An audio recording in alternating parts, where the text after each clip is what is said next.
So they've been holding it, and there's a cop who was going to throw it on some innocent people, and his hands blew off. So he's, he's amputated. Yeah, both hands are gone. Is your plan to be every day this week, is it? Huh? Is your plan to be here every day this week? I think tomorrow is Paris, Yeah, tomorrow is and Paris. I think Berlin is next. No, Paris is Friday. Paris is Friday. Paris There's a You ricochet. guys going to Paris? No. Now, We are still Kenyans there, so we have to do our bits.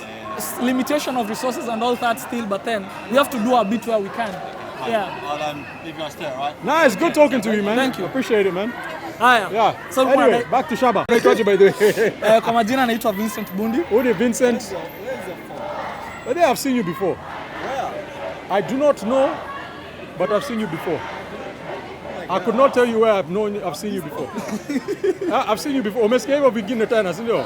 Unajua by the way unaona nimekwambia kana Professor Amo. Sawa na ningi wenu wao.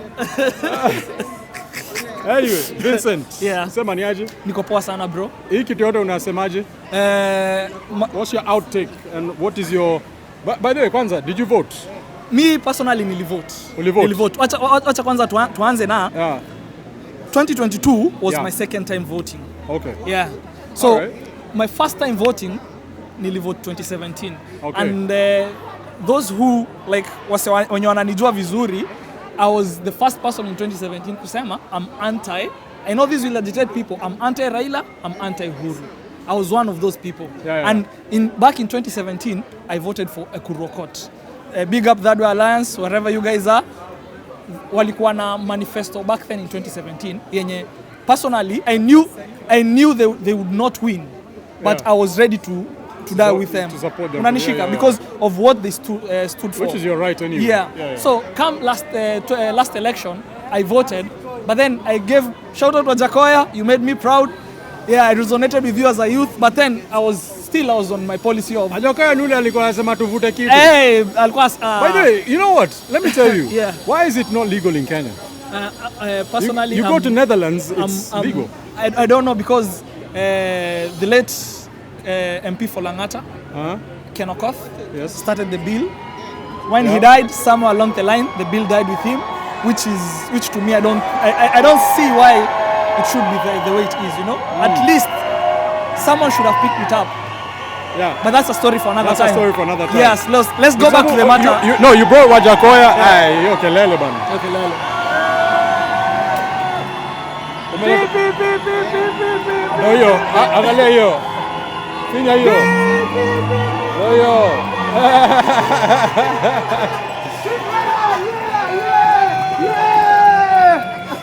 No hiyo.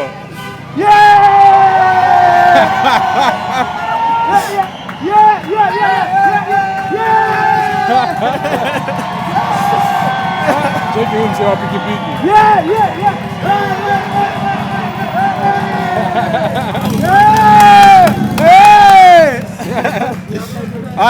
Sorry people, it was a little bit of noise. That's why we had to capture the traffic. Yeah, Wajakoya. That's what we want. So personally, because we are on the realm of the election topic for now. Yeah. I was anti this Ruto government, but it's the government we got. Yeah. Yep. And I as a patriotic Kenyan, you have to, as much as you are against it, once it's in power, you have to support it. Yep. No, it's your patriotic duty. Yep. And I really tried to support it. People, you can hear the noise in the background. And it was you that triggered it. It was you that triggered him. Pop. All right, back to it. Let's see how this one goes now. Okay, so Vincent, let's go. yeah, so 2022 is done. Yeah. As Kenyans, we are supporting the government. So 2022 ends. We are patient with them. They said they found empty coffers. There was no money in treasury. You know, we were like, okay, we get it. You guys have just come in power right now. Yeah. We cannot be on your behinds because you guys just took power. So let's give you guys time. Give it a chance. Yes. Yeah. Come 2013, their first budget as a government, it brings a lot of uproar from certain sections of the country, and rightly so, because there was nothing in that. There was nothing in that whole finance bill and whole budget in 2023's budget that was new from the one in 2022, except extra taxes. Extra taxes that this government itself, during the 2022 campaigns, promised not to impose on their citizens. People. Yeah. So, which is in itself contradictory. You know, like you tell us one thing, and you do another. You do another, but we get it. Yeah. People let it slip then because they were like, we get it. You guys are just, this is your first time. This is your first year. We cannot castigate you. We cannot throw stones at you because this is your first time. So let us be patient with you guys. Yeah. But then comes 2024. Before even 2024 came, the Kenyans started seeing things. It became another thing. It became another thing altogether. We are seeing cabinet secretaries flying out each and every single day, going to different countries, wearing different type of jewels. Officer. Somebody need access to the entrance there. Do you mind just moving to that side? You'll say over there, yeah? Okay, thank you. What's that? Medical science? Yeah. Everybody's getting out. At least we can go there and start crying about some medicals.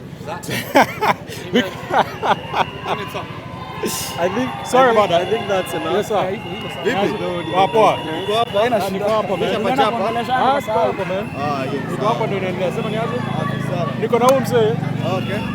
Hebu hata ingia kwa nini? Tuko wapi? By the way, this is the one guy nimekaa naye on a conversation. Police anakuja hapa comfortably. What is it all about? Oh, you guys just need to move because of the entrance. Sana shinda, what else will they block us with? In the meantime, I'm block traffic hapa. Traffic wameanza. The whole beeping and Nimeona. wameamsha watu. I think wanaangalia huyu jamaa sasa nimsemaje? It's hapa, man. Yeah, man. Sema where we were. Endelea kumhoji, niko tu hapa. Sawa. Aya, so going back, unapata cabinet secretaries, MPs, they go to these, as usual, the culprit, the church. As a staunch Christian, the church lets me down. And I have to address you as you church people because I expected more from you. You guys are being used by these politicians day in, day out, every Sunday, every Fridays, every Saturdays, whenever there's a burial, whenever there's weddings, whenever there's a church project going on. You guys are letting yourself be used by these politicians as platform for them to brainwash citizens, and that does not sit well with me. And for that, I think the church should stand up. And I'm glad that this weekend the youth took it upon themselves to charge upon those churches. And you've seen the pressures. Does the pressure increase or decrease? Increases. Yeah, increases. Increase. Anyway, going back to this. So 2024 comes, yeah? 2024 comes. We are like, so these guys are like, you guys, we are giving you as the budget in itself contains two things. We know that, yeah? It contains the appropriations bill and the finance bill. Yep. The appropriations bill is the way the money will be used. Yes, the finance bill is how we will raise this revenue, basically the revenue side and the expenditure side. In simple terms. So they started with this whole expenditure side at 4.2 billion. Trillion, sorry, at 4.2 trillion shillings. The uproar from the people, the government was like, okay, we hear your cry, we are taking it down. But they're not hearing it enough. We are taking it down to 3.9. Yeah. You know? We are taking it down to 3.9. Then after Parliament was there, they were like, oh, this thing, we can just take it up to like 3.95 for there, you know, thereabouts. Because they heard the CDF is getting slashed. Yeah. So now that's a very big topic that I want to address actually. CDF. Not just the CDF, that whole governance issue. Because that is what has brought everyone here. That is what has brought whatever is happening back at home to what is happening back at home. You know, everything we're experiencing is because of these things. Because how can you tell me in 2023 capitation of all schools, because government is supposed to fund schools, you know? Yeah. How can you tell me that the capitation of these schools was 90% disbursed? 90% disbursed. 90% disbursed Wow. in 2023. We are in 2024 right now, yeah? Yeah. When 2024 began, January, first term began, yeah? Yeah. Do you know what happened? They started disbursing money for first term. Aye. As we currently we are almost going to July. No question has been asked about the 10% balance. Hasn't been. Yeah. The 10. Oh. I'm so agitated. Niko loaded. Leo nilikuja loaded bana. Twa. So no one asked a question about your 90%. 90%. Yeah. Sahi tuko second term inaenda iko katikati. Midterm ni next week. Yeah. Actually, I think ni wiki, if I'm not wrong. The midterm ina happen ni wiki as we speak, if I'm not wrong. The children are already going for midterm. As we speak, the second term capitation has not been fully disbursed. How do they expect these schools to run, to govern themselves without getting money? Yep. Once the government does these things, how does it expect us to trust them with more money? With anything else. With anything else. Yeah. It's a matter of our children. Yeah. Personally, mimi nilikuja UK kustudy. Unanishika?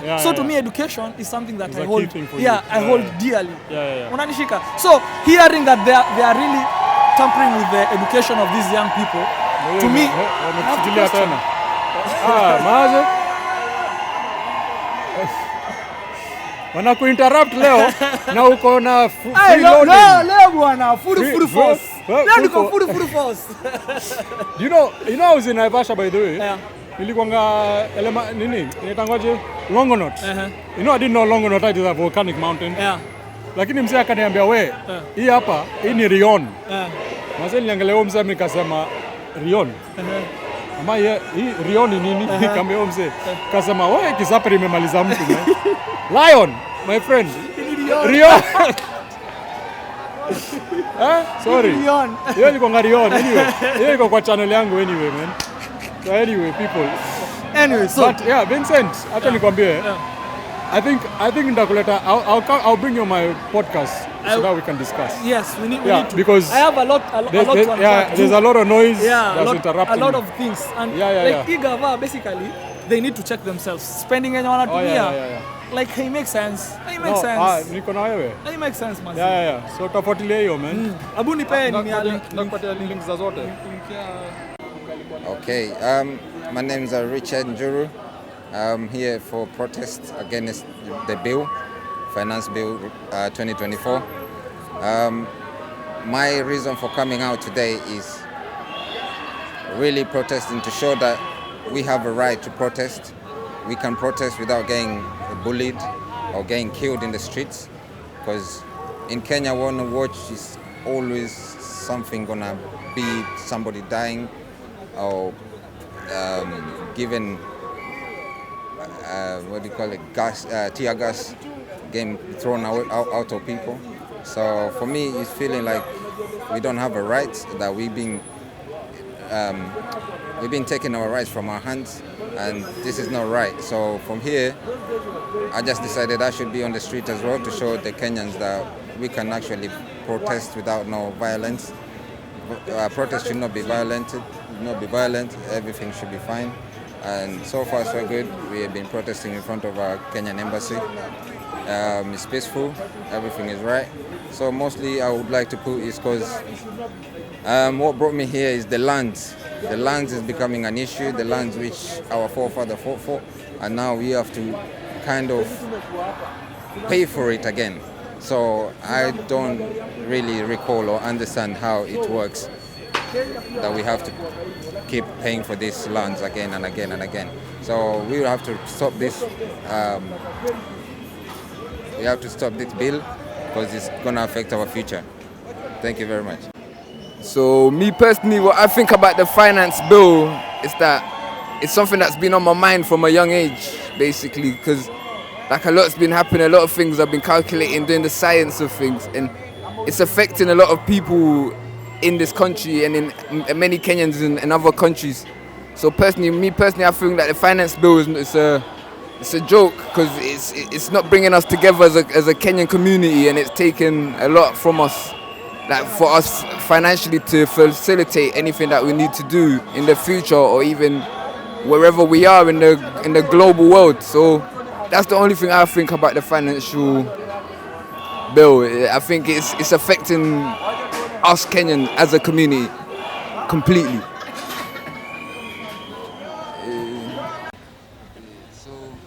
So what brings you here today? Well, I'm here on behalf of my brothers in Kenya. Just know that we are standing with you in solidarity. Whatever is happening in Kenya, we don't like it at all. President Ruto, please stop killing Kenyans, stop kidnapping people. Mimi hata mkini kidnap, mnafaa kunibebea pia makeup, because whatever you're doing is not right. And I think even at this point, the international commission, the international courts should be involved, because this is not good at all. You understand what I'm saying? And someone like Gachagua, you're very, very tribal. You should stop speaking every time all you're saying is watu wa Mount Kenya, watu wa Mount Kenya. You know, you should speak to all Kenyans. It's not all about a certain group of people, because these politicians are the same people who make us look tribal, and in truth we are not. You understand? So to be honest, whatever is happening in Kenya, it's really, really wrong. It was all about the finance bill, but now people just want Ruto to resign. You understand? Nata Ruto, he takes so many international trips, which hazina any benefits kwa Kenya. You understand? So the next time Ruto actually takes a flight aende mahali, we should put mtu akuja apate kina Sifuna, to make hapo Sifuna na Millie Odhiambo State House. You understand? Ashangai, kwani niko nchi ingine? Because really, Ruto, I am a Kalenjin, but to be honest, you have disappointed me so much. Ruto, you're a disappointment to me. And all Kalenjins, and it's not even a matter of tribes anymore. Nobody should vote for Ruto. Let's not even take Atio, let's have elections anymore, because ataiba. You understand? Unaiba na hausaidiwa Kenya. How do you expect us to feel? It is not okay at all. You know? Yeah, we need a revolution. Msiogope Gen Z, mkubali. Because it's killing people. It's not okay. We are so saddened. We are so sad. 100%. So do you think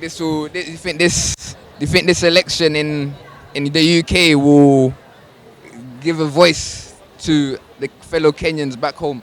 Yes, they need to know that we are with them, and Kenyans should stop being used by, Western cultures at all, because what are our police even going to do in Haiti, to be honest? It's a war they don't understand. They don't even understand the language there. Now majeshi, they're the same people who are used to kill us. How do you kill your fellow Kenyan because Ruto amesema? You know, it doesn't make sense. And the more you kill us, I want to tell you, Kenyan police, that hata nyinyi mnaenda Haiti, you don't want the same to be done to you. You understand? You're going to a war you know nothing about. Pia nyinyi polisi vile mnaua wa Kenya, just know that hivyo tu ndo nyinyi Haiti, you're going to Haiti. You need to be careful. Thank you. This is just a message from Mr. Ruto, the President of Kenya.